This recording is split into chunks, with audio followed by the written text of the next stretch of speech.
Welcome to Trevor McCormack Music Podcast. I'm Chrissy Mack from Radio Northern Beaches, and I couldn't be more excited to kick off this musical journey with you. Joining me is my brother, the legendary Trevor McCormack, known as Mac, a true storyteller and music enthusiast. With each episode, we're peeling back the layers behind the hits, sharing untold stories from artists and exploring what sparks the creativity behind the music that moves us all. Whether you're a die-hard music fan or just love discovering new sounds, this is the place where passion meets storytelling. So, hit the follow button, share this with your fellow music lovers, and leave a review. Your support keeps the vibe alive. Turn up the volume and get ready to be inspired. And let's dive into the world of music together. Let's go. All right, listeners, we're talking to my brother Trevor again today. How you doing, Trev? I'm fantastic. I'm not. I'm really tired and exhausted. I've had a big week. Me too, but yes, anyway, you got a soldier on. This is true. So this week, what I want to talk to you about is our childhood and our holidays and how that influenced the way we grew up, the way we think, our beliefs. And it's very strange that we as siblings are very much drawn to a body of water. The surf, the sand, the lakes, the rivers. Yep. I've always had that. Yeah, very young. I don't know why, and it's still the same. I've got to be near that water. Yeah, and although we love the country and we love to go out in the country and experience the country and we have country roots, we still tend to come back to that water. Well, that's what I find when I go out west or anywhere like that into the bush. I always seem to come across and find a beautiful creek or stream, and that's where I'll settle for the day. It's just beautiful. Yeah, I don't know what it is. There's something in our blood. But let's talk about some of the holidays. Our father used to take us away, maybe once or twice a year. And I remember when we were very young, he used to take us to a place called Sussex Inlet. I do remember that, actually, because, from very young, I remember the photos I've seen when I was very little as a baby, and then probably up to 8, 9 years I can remember being there. Yeah. Well, I used to stroll you around when you were too little to remember when we first started going down there. I used to push you around in a stroller all over the place and down to the water and the jetty. And actually there was one time where I decided that we'd take you for a walk along the beach in the stroller. And I very quickly regretted that because it was so hard to pull that stroller through the sand. I thought I would never get it back onto hard land. It was the funniest thing. So what are your memories of those trips? Well, down there, I remember the prawning, the fishing. We used to catch leather jackets, and I used to actually lay in the boats. There was a little pontoon, wasn't there? It wasn't really big, or it was big to me, but I think there was a little jetty there. Yeah, there was. It was about maybe 2.5 metres by about 2 metres wide, maybe. Oh, only tiny bit. It felt bigger than that in memory, but you were so little. Well, when I was older, I used to love laying in the bottom of the boat, just listening to the water lap onto the sides of the boat. Yeah, because there was always boats tied up to the jetties. There was always several boats tied up to the jetties. And I think they were hire boats, weren't they? Yes, they were. Yeah, you could hire them. Yeah. That was my greatest memory of that place, was jumping in and out the boats and laying around, and just how life was easy then. Oh, it was, wasn't it? It was such a cool thing to go on holidays to that place. The place is still there. The cabins are still there. They've been really? Upgraded, and I think there's more cabins, and there was an RSL cabin set up next door to it. And I remember we used to meet friends and people that were staying in the RSL cabins and get together and all go down fishing or prawning or, there was always a lot of people around, and all the kids were all having fun together. Yeah, right. I mean that's when kids were kids, and they actually got out and physically and mentally associated with each other. And it was such a wonderful time. Yeah, it was. It was a very free and easy game. The parents were probably all watching us, but we thought we were free and could do whatever we liked, run around. You sort of left the cabin early in the morning, and you didn't get back there until late at night, unless you had to go to the bathroom or something, or wanted to go and change into your swimmers or whatever. There was so much freedom. It was amazing. Yeah, it was a nice place.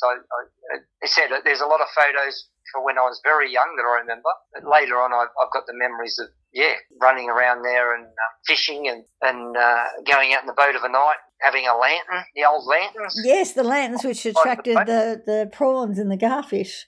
That was it. That was fantastic fun. That was a lot of fun, and I really enjoyed that. And that sort of, I think that's possibly where we get our sense of freedom and our sense of mind, and where a lot of the music comes from those roots. We also went up to Abercrombie and Abercrombie Caves. Right. Yep. I remember that. That's even there. I remember those caves were just fantastic, and the bushland around it, everything like that. The old dirt road going in and out, and I used to go, because from where we grew up, I'd go up to the Blue Mountains as a young teenager, into John Island Caves. All right. And I had a guitar with me, and I would play, and you'd get the echo. It was just like being in this grand opera sound. It was beautiful. I'd love to sit there and just sing a bit of a tune and play guitar. Yeah, be a bit like being in the opera house with the way the caves were, wouldn't it? Everything just amplifies. It was amazing. Yeah, it's beautiful. So what sort of songs did you play? Oh, back then I think I was playing John Denver and Olivia Newton-John. Oh, okay. That's where I sort of started. That was my first lot of music, a bit of Bob Dylan maybe, or just whoever, because we used to camp in all those places, and places like Colo River, where the river had run by. So the water and the music in my teenage years really inspired me to be around water and play guitar. Just hearing that water trickling past or falling from a waterfall, camping, and because of our childhood, that's the feel you had of loving the country, loving the ocean, loving the streams and creeks. And we also spent time up in Leeton, which is our lineage. Our parent came from Leeton, our father, and his family and their generations came from Leeton. We spent quite a lot of time on our great aunt's farm up there. Do you remember that? Yeah, I do remember that, and that was where we'd just go wander off and follow Dad. He'd have a rifle, and he'd just say, "Stay behind me," and we'd all just sort of track along behind him.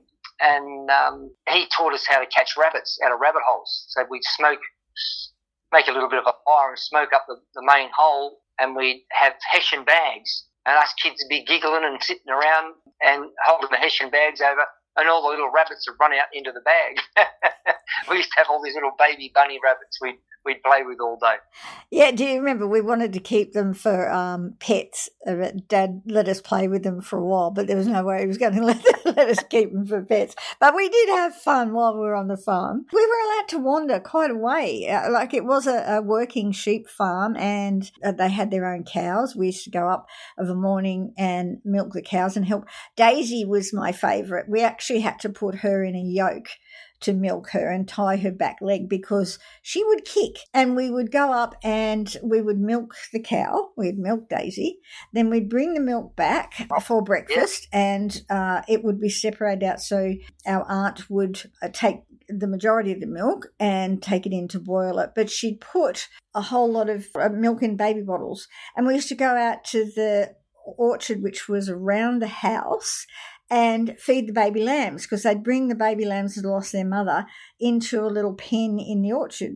Do you remember that? Vaguely, yes. I remember the milk part of it, because I remember it was warm. It was still beautiful and warm. It was lovely. Oh, it was an amazing flavour, wasn't it? And she used to make cream and butter out of that. That's as right. well. And some of the meals and some of the cakes, and the food was amazing in the country. It really was, because it was all natural. That's right. Blackberries. We used to pick blackberries out of blackberry bushes. And we had blackberry pies because she used to make them into pastry. That's right, we did too. Yep, I remember that, with cream. Yeah, and it was fresh cream, like real fresh cream, straight from the cow. You're bringing lots of memories back, and yes, it's funny how that country to the ocean, like I was drawn to the ocean as well, but from country to rivers and to the ocean, there's always been a bit of music there that's inspired me as well. I've heard a guitar, I've heard a song, and it just goes hand in hand. That's the way we grew up. Yeah, well, you were too little at the time, but I used to go up at shearing time. I used to go up to the shearing sheds because I'm quite a bit older than you. And at 10, 11 and 12 years old, I was old enough to take the fleece, throw it on the racks, and take all the burrs off the edge, and then the adults would come and grab it and throw it into whichever grade it was supposed to be. And I absolutely loved being in that shearing shed. I would love to hear a song about the shearing sheds and the experience of a shearing shed, because that was a really, really fond memory. And I felt quite important at, that young age to be able to help that and watch the shearers. My God, those shearers are amazing people. Well, I have got a memory of that. And I think the only memory I've got is I remember what they looked like inside, and one of the shearers threw me, I must have been small, threw me up into the big, where they chuck all the wool. The graded wool, yeah. I don't remember that. Up into one of them. It was like a big cage, I think. Yeah, that's right. Yeah, they're big cages, and they toss the wool into them, yeah. Yeah, and I can't remember Mum or Dad, anyone being there. I'm thinking, well, how was I in there? Oh, you were probably there with us. I don't recall exactly now, but those five of us used to totter up there, and we were never told to get out of the way or whatever. Everybody worked around us. We were never, a bother, and if we were able to help in some way, then we were included, or they made fun for us like they did with you, throwing you in the big bale of wool. That was a lot of fun. Yeah, I remember how they used to bring the sheep in. They'd drag them out of wherever they were, through a doorway. Yeah, up the ramp and from the yard, yeah. And throw them down and shear them off. And they used to whistle and sing tunes and do all sorts of things. So, as I said, music, country, water, that water, it just, for some reason, to me, if I sit on a beach, I go, oh, I need a guitar. If I'm camping somewhere, I need a guitar. I need to sing a song or write a new song. It inspires you. It's deep. I think it's very deep embedded, that country and just those waterways in you from a young age, yeah. And the other thing was they grew wheat on that farm, and so once a year they would burn off the stalks. After they harvested the wheat, they would burn it off, and everybody would go out and be around the outside of the fields all the way around, all the men that were on the farm, and they would set it alight. And of course the men on the outside had shovels, so every time a snake come out they'd kill it. And rats or whatever, they just whack it over the head. And you watch this massive field burn, of all the stalks from the wheat. It was just amazing. Oh, wow. I do remember there was I don't know how old I was, but I was old enough to shoot a BB gun and an air rifle. Oh, that was the mouse plague. They had a mouse plague. Oh, that was the most amazing thing, that mouse plague. You couldn't miss, actually. But, yeah. The mice were everywhere. The plague was so bad that year that a lot of the wheat bags on the huge trailers, that they had double trailers that they'd transport the wheat on, and all the wheat bags got ruined because of the mice. So in one of the big sheds, they were huge sheds, there was a double trailer with all these Hessian wheat bags on it. And we used to run in as little kids and hit one wheat bag, and the whole thing would come alive with these tiny, weeny little mice. They weren't big. They're only tiny, weeny little things. And and we'd run and jump for glee. Do you remember sitting on the back porch of the house and there was a path with a strawberry patch down the middle of it, and we used to use the BB gun to shoot the mice as they ran across the strawberry patch and then bury them. They had the best strawberries for the next 2 or 3 years after that because of all the mice we buried. All the fertiliser. Yeah, exactly. That was so much fun. And again, we should write some songs about that. That was that's real country music stuff. Yeah. Just brought back some good memories, actually. Yeah, that's been a long time since I thought about that. Yeah, and I remember one day the men went out to round up the sheep. And Dad came back. I don't know if you remember. You might have been too small. Dad came back with this red fox that they'd shot with a rabbit in its mouth. Oh, okay. Did you remember that? I think you might have been too little for that one. But the fox was beautiful. It was beautiful. I was sort of sad that it had been shot, but in those days, foxes were quite a nuisance on a farm. So yeah, they are. Yeah, but they are beautiful looking animal. He was a beautiful and as red that you could see. But anyway, what other holidays do you remember that bring back memories and you could write songs about? Well, they're mainly the ones that I remember was Sussex Inlet. That was the main holiday. I think did we do that every year? Oh, we did it every year for a few years. There was a break in between from time to time where we went to Mollymook instead of Sussex Inlet, but I think that was when you were really, really young and you probably wouldn't have remembered that. We had a house. We used to hire a house beside some relatives, an uncle of Dad's. They used to come down there too. So we sort of spent a lot of time down that way when we were kids. Yeah, well, that's the main one I remember. Do you remember the Ulladulla fleets that used to go out from the harbour there? No. Yeah, see, all that stopped probably as you got a little bit older. But we used to go down and watch the fishing fleets used to leave from the Ulladulla harbour. Oh, okay. And that was interesting watching them come and go.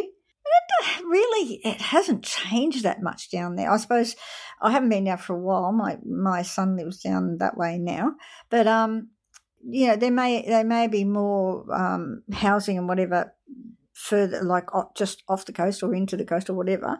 But the little township hasn't changed that much. Oh wow, It's funny because like where I live now, I've been here 30-something years. And it's just grown so much. It's just it was a quietest little island and place. It was like it was undiscovered for so long. So I would have imagined those places really, really grown because they were so much fun as kids. I stick along the coastline, and that coast road through all the way down there. Even though they put the big freeway in there now, that. When you get down to sort of and you cut into Sussex Inlet, that hasn't changed very much. Even the road in hasn't changed very much. Going down through the little towns on the way to Ulladulla, they haven't changed a lot. And Ulladulla itself, I don't know. It's not that much bigger. Held back in time. That's how you want it. Yeah, it's a bit. I love going down there and spending time down there. It's just such a lovely atmosphere and a lovely place. And having Clint down there now, he enjoys the area immensely and living down there. There you go. And of course, being our family, all the men are fishermen. They're just that's in the blood too, constantly out fishing. So what about that? What about songs about the time on your boat? Because you spend a lot of time out fishing as well, does Mark? Well, I used to. I've got a beautiful boat sitting out in the backyard now, but I seem to work a lot, music a lot, so it doesn't get a very much use, but it's still there ready to go whenever I got time. Yeah, it's, again, our growing up, it's in our blood. We've got a whole lot of songs that you've done, but you haven't done anything in the vein of our childhood or those sorts of areas. Have you put some thought into maybe going in that direction? You've just opened a gateway of lots of things sort of, running through my mind now. So, and I really got into the country feel of things. Maybe I'll have to go back into that again and see what I can come up with. Just go through our childhood. We have so much to write about. Maybe we'll have to sit down together again, you and I, and actually talk about this again. because look at what we did last time. Yeah, I think we need another brainstorming session on all our childhood memories and putting them into some songs. Into a story. I'll have to find some tunes then. Yeah. Or the other way around, we'll just figure out some words to put together, and as a start, then you've got something to work for a tune, and we can do it back to front or front to back or whatever. Well, let's see what we come up with between now and when we catch up together again. Yeah, we're going to have to do that soon. Yeah, no, it's been great running down memory lane with you. Probably if we sat for longer and had a few drinks, we'd probably come up with a whole lot of other stuff. Maybe got a bottle of Tia Maria or Oh, definitely. I haven't had any Tia Maria since I saw you. So I think you have to crack out a bottle of Tia Maria so we can really get the creative juices flowing. But no, that's another avenue that I wanted to explore today, because I was just going through photos and thinking about all the different places we went as kids and how that sort of influences the way we think, the way we feel, our moods. You and I both know when we're angry or upset or whatever, we head for the water. That's right. And we sit. Just want to see that blue ocean or that nice stream trickling. And same at home. I've got a beautiful big block I'm on, and I've got two. I've got two ponds out the back. One big one that it kicks in every now and then. You hear the water trickling away, and there's another one that comes on after that one, which has got about 3 ponds that all trickles into each other. And yeah, I look out my window right now and I'm looking at my fish tank. So it's just, I've got to have water around. But you've got 2 fish tanks now, haven't you? Actually, I have got 2. When you came down to Sydney, I gave you a big fish tank. You did, and it's all set up, and it's actually it's around the corner though. I can't see that one from where I'm sitting. Well, there you go. Well, again, we love the water. We love the fish. It's really relaxing just sitting watching goldfish swim. And that's what makes you, when you play music, it's relaxing. It's a place you go. You disappear. You can sit there. I can look at a fish tank for an hour. You just sit there watching it, watch how they move, what they do, watch the water flow around, the seaweed float around. Were you too small to remember when Dad used to take us down to Narrabeen Lakes to catch fish for his saltwater tank? Oh, I'm probably pretty little then. You were pretty little then, but I was born in Manly Hospital and we lived at Narrabeen. And then when I was just 5 or 6, we moved over to what was then called freshwater, Harbord, which is now freshwater. And then we moved out because we couldn't get housing. We moved, the Housing Commission had houses available out at Blacktown, and we moved to Blacktown. Oh, my God. That was such a shock to my system, being born and up to 6 years old. Like the Northern Beaches was in my blood, and to be moved out to the western suburbs to Blacktown, where my grandfather used to tell me when we were moving out there that they had a railing across the front of the house where you could tie your horse to, which was obviously a lie, but that's how far he made out that we were going. But I remember when we first, again, you were a baby, when we first drove up to the front of the house, you could see only the top half of the house because the pass paling was so tall, it was like wheat in the yards. And all the Housing Commission houses had all these yards full of pass paling. Yeah, that's the biggest thing I remember about the first time I ever set eyes on the Housing Commission house at Blacktown. So, there's another song in the tow for that was just such a shock to the system. Taking me out west, yeah. Yeah. So you were actually born out there at Mount Carmel Hospital. Oh, there you go. It was too. Mount Carmel. Yeah. I thought I was Devon Hills. Mount Carmel. Mount Carmel Hospital was the hospital, and it was just so wonderful to have this little baby brother brought home, because I was old enough to appreciate what a little baby brother was, because you're the youngest of 5. I'm the baby, that's right. Yeah, always were the baby. That was a lot of fun. All right, well, thank you for taking us back down memory lane again. It's great. Look, yeah, the memories are great. As I said, and it makes you realise and see again what music, what country feel, what ocean, just the things that create you. That's who you become from where you've grown up and how you lived. Yeah, it's amazing, isn't it? Yeah, and we'll have to talk about later down the track the memories of music you remember from each sort of era of your life. That would be an interesting subject. Gosh, from the little transistor radio on the bedside table. God, those were the old days. You're making yourself sound old now. Well, that's how it started. That's right. I remember the first little record player I got. It was just a little square record player that you could play your records on. And I thought I was just the best thing happening because I had this record player that I could play my records on. It was awesome. That's it. All right. Well, I think that'll do us for today. Then we've gone down memory lane far enough. And we'll talk again next week. Oh, I love having a chat with you, sis. Love it too. Talk to you soon. Bye. Bye. Now, don't forget to check out Trevor McCormack's YouTube for Trevor's latest music video, which is going off. So don't forget to have a listen. And you can also go to Trevor McCormack Music for any podcasts that you might have missed. So don't forget to follow and share.